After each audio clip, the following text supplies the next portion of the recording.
Hello. Thank you for your continuous support, this means a lot to us. If you enjoy the stories we share, kindly subscribe to this channel. Now, let's dive into the details of today's story. The mahogany conference table gleamed under the fluorescent lights of Barrett and Associates' main boardroom. 12 faces stared back at me, each wearing a carefully crafted mask of professional concern. But I knew better. I'd seen the same expression 6 years ago when I first walked into this room as a junior partner, young and naive, believing that hard work and loyalty actually meant something.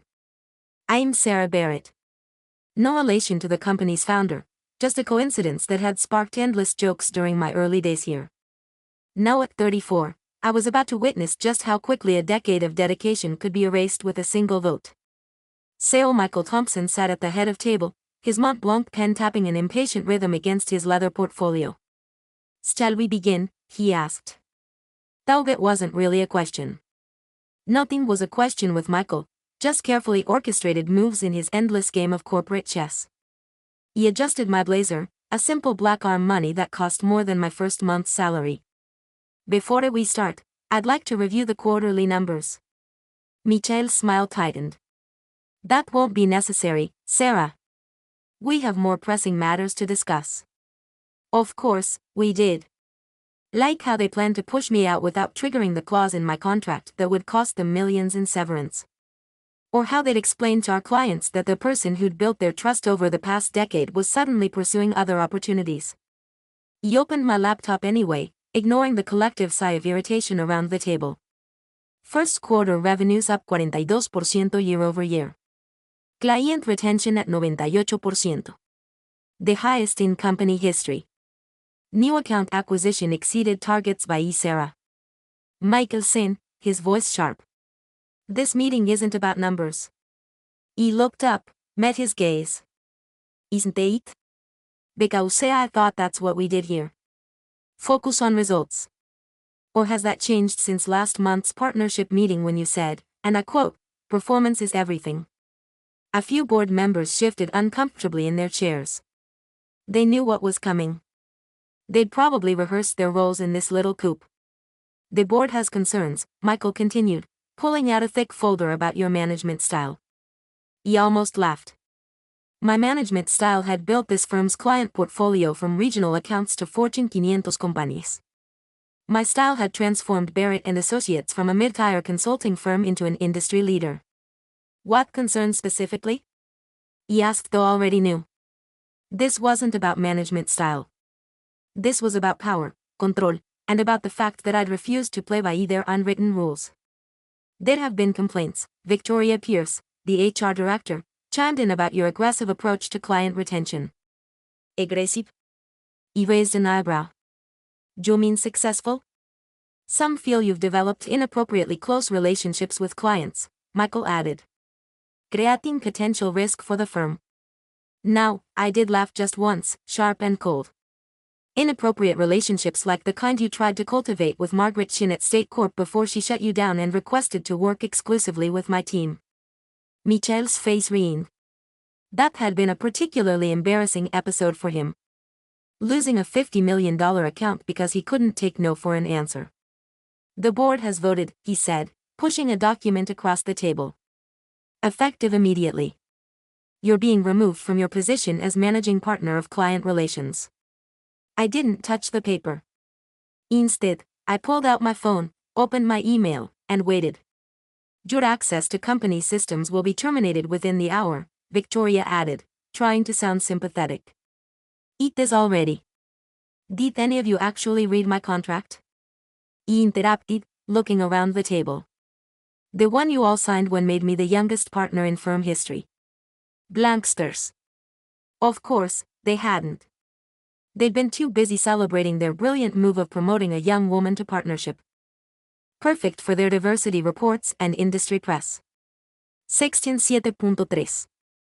He continued, "In the event of involuntary termination, all client relationships personally cultivated by either partner revert to their exclusive management." "That's standard language," Michael scoffed. "It doesn't mean it means exactly what says." "I cut in and as of 8 minutes ago when you called this vote, 247 clients received automated emails informing them of my departure and the immediate termination of their contracts with Barrett and Associates. The room erupted in chaos. Phones started buzzing. Laptops flew open. Victoria's face went pale as she frantically scrolled through her messages. "You can't do this," Michael stood up, his carefully maintained composure cracking. "Those are company clients." "No," I said calmly, standing to match his posture. "They're my clients. Every single one of them signed engagement letters with me personally. Check the paperwork." "Oh, wait. You can't because none of you ever bothered to read the contracts I drafted." "This is illegal," someone shouted. "Wait, punk, ella sue." "Go ahead," I smiled. "I'm sure the press will love hearing how Barrett and Associates treats its female partners. How you tried to force me out because I wouldn't let you take credit for my success. How you enough?" Michael slammed his hand on the table. "What do you want?" "Want?" He picked up my bag, closed my laptop. "I don't want anything from you. I just thought you should know what you're actually voting on today. Not just my removal, but the loss of 82% of the firm's revenue. Clients who trust me, not the Barrett and Associates logo. The non-compete Victoria started doesn't apply in cases of involuntary termination." He finished for her. Section 12.1. You really should read these things before you sign them. My phone buzzed again. More client emails flooding in confirming their contract terminations. Some already asking about my next move. Juve built nothing without us. Michael spat. "You think clients will follow you? You're nothing but a careful," I warned. "You're already facing a massive revenue loss. Let's not add a discrimination lawsuit to your problems." He walked to the door, then turned back one last time. "Oh, and Michael, remember that merger you've been working on with Western Group? The one you're announcing next week?" He had breakfast with their CEO this morning. Fascinating how quickly plans can change when people learn the truth about a company's leadership. The blood drained from his face. The merger had been crown jewel, his guarantee of a corner office in the new combined firm. Joe wouldn't. He already did. Check your phone. The press release should be hitting any minute now. He left them there, surrounded by buzzing phones and panicked whispers. In the elevator, I finally let myself smile. Not because I'd won, though I had, but because for the first time in 10 years, I felt free. My real office wasn't in this building anyway. It was in a converted warehouse across town where for the past year I'd been quietly building my own consulting firm. A place where success would be measured by merit, not politics. Where loyalty would actually mean something. And tomorrow, when the dust settled and the reality of what they'd lost hit home, I'd be ready. Ready to show them exactly what they'd thrown away. But first, I had some clients to call. The next morning dawned cold and bright, sunlight glinting off the steel and glass towers of downtown. I sat in my real office, not the corporate showcase I'd left behind at Barrett and Associates, but the converted industrial space. I'd been preparing for this exact moment. My phone hadn't stopped ringing since yesterday. First came the panic calls from Barrett's board members, then their lawyers, and finally, predictably, Michael himself, his voice strained as he left message after message about discussing terms and finding common ground. He let them all go to voicemail. Instead, I focused on the emails from clients. 212 of them had already confirmed they were following me to my new venture. 35 more wanted meetings to discuss terms. Only 3 had expressed hesitation, and those were the ones I'd always known were more aligned with Michael's old-school networking approach. The press is here. Maya, my new chief of operations, said from the doorway. She left Barrett and Associates 6 months ago officially for family reasons. In reality, she'd been helping me build this parallel organization from the ground up. I nodded, straightening my navy suit. Let's not keep them waiting. The conference room, all exposed brick and floor-to-ceiling windows, was packed with reporters. Financial Times, Wall Street Journal, Bloomberg. Word had spread fast about Barrett and Associates' implosion. M.A. Barrett, a reporter from Reuters, jumped in first. Sources say you've taken nearly 80% of Barrett and Associates' client base with you. How do you respond to accusations of corporate savage? Ismail, taking my place at the podium. I didn't take anything. Simply reminded clients of their contractual rights when Barrett's leadership decided to breach our partnership agreement and the Western Group merger. Someone else called out, "Was it your intention to derail that deal?" I merely shared some concerns about Barrett's leadership culture with Western's board. They made their own decisions based on that information. My phone buzzed in my pocket. Another call from Michael. Delete. Is it true that you've been planning this for over a year? Another reporter asked that you deliberately cultivated personal relationships with clients knowing you'd eventually leave. I cultivated those relationships because that's what good business is about. Trust, personal connection, and genuine commitment to clients' success. If Barrett's leadership saw that as a threat rather than an asset, well, I paused, letting the implications sink in. That says more about them than me. The questions continued for another hour. He answered each one carefully, never letting emotion crack my professional veneer, but inside I was smiling at how perfectly everything had fallen into place. After the press conference, I had back-to-back video calls with major clients. Most just wanted reassurance that their projects would continue smoothly under my new company, Adeline Consulting Group.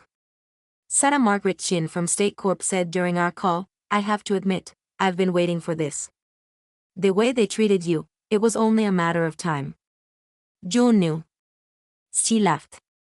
Everyone knew. We just wondered when you'd finally stop letting them take credit for your work. By early afternoon, the financial impact of my departure was becoming clear. Barrett and Associates stock had dropped 40% since opening. Trading was temporarily halted twice to prevent further freefall. Maya brought me the latest numbers. They've lost over $300 million in market value since yesterday. Board members are starting to jump ship. He was reviewing the data when my office door burst open. Michael Thompson stood there, face red, security rushing up behind him. "It's okay," I told the guards. "Let him have his moment." "You destroyed everything," he snarled, stalking into my office. "Years of work, millions in value, all because your ego couldn't handle a simple leadership transition." He leaned back in my chair, studying him. It looked older somehow, diminished without his expensive office and corporate backdrop. "Interesting perspective," I said calmly. "It is mine." He spent a decade building relationships you took for granted. He brought in clients you couldn't land. I delivered results while you played golf and called it networking. And when you tried to push me out because I wouldn't play by your boys' club rules, you discovered that those relationships belonged to me, not your corporate logo. "We made you," he shouted. "You were nothing before Barrett and Associates." He stood up slowly. "No, Michael, I made me. And made Barrett and Associates what it is today, or rather what it was yesterday." "The board is preparing legal action," he threatened. "Will you freeze your assets, block your clients with what evidence?" I asked, opening my laptop. "The contracts you never read, the client agreements that explicitly give them the right to follow their chosen representative. Or maybe you'd like to explain to a judge why you violated every clause of our partnership agreement." It deflated slightly, the reality of his position finally sinking in. "What do you want?" he asked. Voice hoarse. "Name your price to return the clients." He walked to window, looked out at the city skyline. "They're not commodities to be traded, Michael. That relationship's built on trust, something you never understood." "Please," he said, and I heard real fear in his voice now. "The firm won't survive this." "No," I agreed. "It won't. At least not as you knew it. But maybe that's not such a bad thing. Maybe it's time for a new kind of consulting firm. One that values merit over politics, results over rhetoric." My phone buzzed again. Western Group CEO requesting a meeting to discuss transferring their business to Avalon. "Security will show you out," he said, turning back to my desk. "Oh, and Michael, the corner office you wanted in the merged firm. I hear it has a great view of the unemployment line." After he left, Maya brought in the afternoon reports. More clients confirming their transfer to Avalon. More Barrett and Associates employees sending their resumes. The marketplace responding exactly as I'd predicted. They never saw it coming. Maya mused, sorting through the papers. All those years they thought they were in control. Ismail, remembering all the late nights, missed holidays, the countless times I'd swallowed my pride while they took credit for my work. Control is an illusion. He said, real power comes from building something people can't afford to lose. And I was just getting started. 1 month after the board meeting that changed everything, I stood in my new office at Avalon Consulting Group, watching the sun rise over city. The morning news played silently on a wall-mounted screen, showing footage of Barrett and Associates' latest crisis. Former industry giant faces bankruptcy amid mass client exodus. My phone lit up with a message from Maya. Barrett's board called an emergency meeting. Word is they're discussing liquidation options. He set my coffee down and opened my laptop to review the morning numbers. Avalon had successfully transitioned 238 of Barrett's former clients, representing over $400 million in annual revenue. Our staff had grown from the initial team of 20 to 150. Many of them former Barrett employees who jumped ship once they saw which way the wind was blowing. Ms. Barrett. My assistant's voice came through the intercom. Victoria Pierce is here to see you. Ismail. I've been wondering when Barrett's HR director would show up. Send her in. Victoria looked different without her corporate armor. The designer suit was the same, but her posture had changed. Less rigid, more desperate. Sarah, she started, then stopped, seeming unsure how to continue. Have a seat, Victoria. He gestured to the chair across from my desk. I assume this isn't a social call. She sat, smoothing her skirt with trembling hands. The board, they want to discuss terms. Terms? He raised an eyebrow. For what exactly? A merger? Or rather, an acquisition? They're prepared to offer you controlling interest in Barrett and Associates in exchange for. I cut her off with a laugh. You want me to buy the company I just destroyed, the same company that tried to force me out. It's a good offer, she pressed. The Barrett name still has value. And with your client base, my client base is perfectly happy where they are, I interrupted. But I'm curious. Whose idea was this? Michael's? Victoria's silence was answer enough. Let me guess, I continued. I thought he could appeal to my ego, offer me the chance to own the company that rejected me. Classic Michael, always thinking everyone wants what he wants. It's gone, Victoria said quietly. Resigned last week. Most of the board, though. We're drowning, Sarah. He stood and walked to the window below. Workers were installing Avalon's new logo on the building's facade. Clean, modern, nothing like Barrett's old-fashioned corporate branding. Do you remember what you said to me 3 years ago, Victoria? When I raised concerns about gender bias and partnership promotions, she shifted uncomfortably. Sarah, that was you said sometimes we have to accept that change takes time. Well, time's up. Change isn't something you wait for anymore. It's something you make happen. Please. She whispered. Hundreds of jobs are at stake. He turned back to face her. Those people are welcome to apply at Avalon. We're always looking for talent who value merit over politics. But Barrett and Associates, it's finished, and we both know it. As if on cue, my phone buzzed with breaking news. Barrett and Associates stock had been suspended from trading. The end was near. Victoria stood, shoulders slumped. What should I tell the board? Tell them thank you, I said. If they hadn't tried to push me out, I might never have built something better. After she left, Maya came in with the afternoon briefing. 4 more major clients finalizing their transfer paperwork. Western Group wants to expand their contract. Oh, and that article in Forbes just went live. He pulled up the article on my tablet.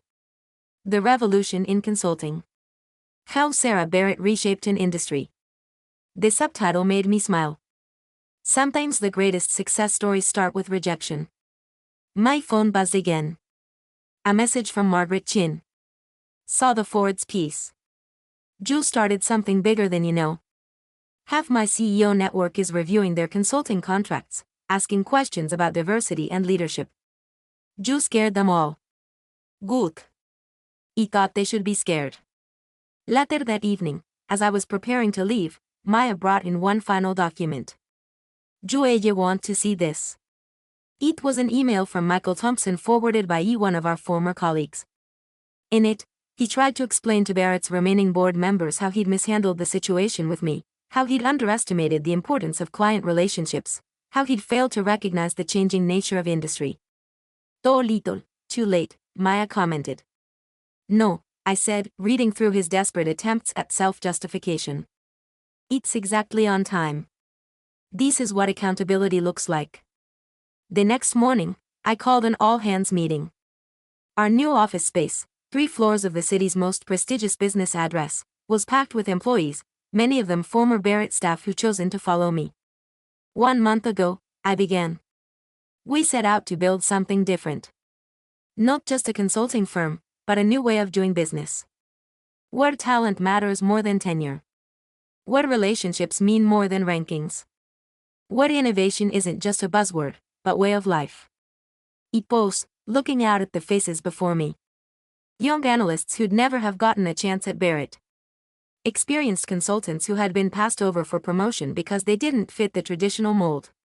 I love them here because they believed in something better.